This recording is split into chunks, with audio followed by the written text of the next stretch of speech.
Soy Alejandro Bermúdez, director de Así Prensa, y quiero responder o tratar de responder a una verdadera metralla de preguntas que sobre el sacramento de la confesión y sobre otros temas que no están directamente relacionados a la confesión, aunque sí están relacionados al perdón de Dios, que una querida lectora de Así Prensa nos hace.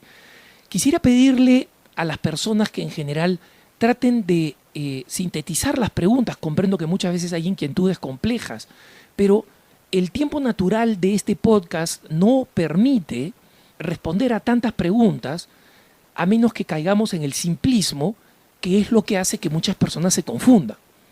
Entonces, voy a tratar de resolver a lo central de esta pregunta.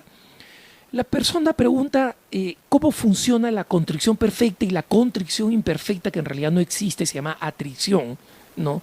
O en todo caso, contrición imperfecta está mal llamada, en el caso de la confesión. Estos son temas teológicos que no están ni bien planteados ni vienen al caso ahora.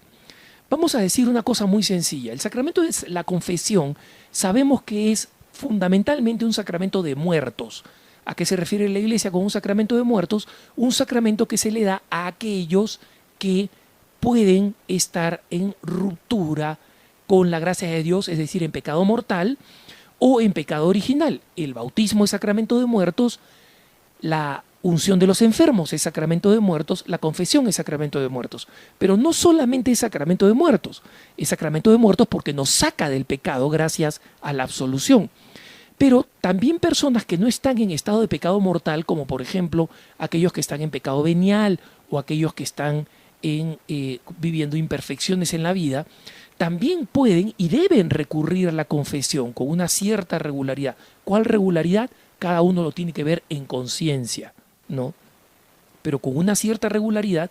¿Por qué? Porque el sacramento de la confesión ofrece una gracia adicional que se llama la gracia de prevenir el pecado. No solamente nos da la gracia de borrarnos el pecado, sino de prevenir el pecado. Y en consecuencia, recurrir al sacramento de la confesión es bueno, no solamente para reconciliarnos con Dios, sino para mantenernos reconciliados con Dios. En el sacramento de la confesión funcionan dos tipos de acciones de la gracia. La teología las llama con distintos nombres, solo los menciono, no se compliquen con los términos en latín. Una de ellas es ex opere operato, que significa que el sacramento opera lo que dice que opera. Es decir, cuando el sacerdote dice, yo te absuelvo de tus pecados, en el nombre del Padre, del Hijo y del Espíritu Santo, está absolviendo perfectamente a esa persona y sus pecados quedan perdonados, mientras se cumplan con los demás requisitos que requieren el sacramento de la confesión, es decir, que sea un sacerdote ordenado, etcétera, etcétera. Sin embargo, existe otra acción de la misericordia de Dios que se llama ex opere operantis. ¿Y esto qué cosa significa? Significa que es el tipo de gracia que opera según aquel que la reciba. Si es que el que la recibe como rutina, la recibe con frivolidad, cuenta los pecados simplemente por rutina para poder ir a la comunión, recibe la total absolución de sus pecados, como habíamos dicho, porque actúa la gracia ex opere operato.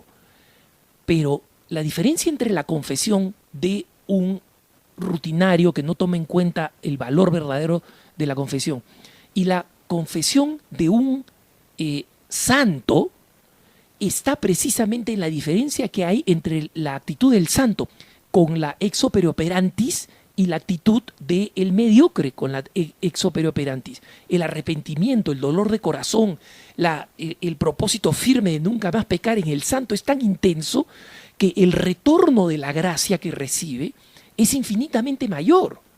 Aquel que simplemente, habiendo recibido la gracia del sacramento fundamental, la del perdón de los pecados, tiene una actitud espiritual tan cerrada que no recibe el resto de gracias, especialmente la que la acercan a Dios y le previenen la comisión de mayores pecados.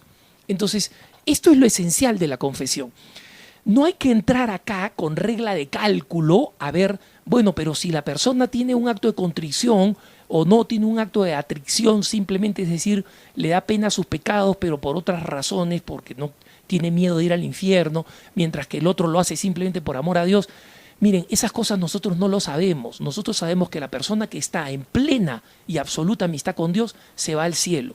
En aquella persona que está en amistad con Dios pero tiene todavía impurezas, se va a ir al purgatorio. Y una persona que está en enemistad con Dios va a seguir su camino de enemistad con Dios allí donde Dios no está presente, que es lo que llamamos infierno.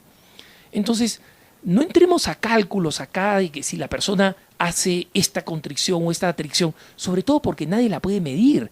¿Cómo sabe alguien que tiene un acto de contrición perfecta? ¿Cómo lo sabe? Para mí el ejemplo de la contrición perfecta es de Santa Taís la pecadora, esta prostituta que quiso tentar a un padre del desierto. El padre del desierto le llamó, la recriminó profundamente, pero con una gran santidad, diciendo: tú no sabes cuántos días te quedan, tú deberías convertirte y seguir al Señor.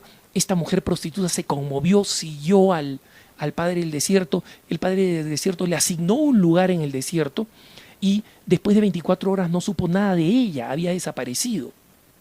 Llegada la noche, de repente este padre del desierto y otros más ven un rayo radiante, intensísimo, que baja del cielo directamente a un punto en el desierto. Cuando los hermanos corren hacia ese punto, descubren que ahí está Taís, la pecadora, muerta. Y obviamente en el rayo de luz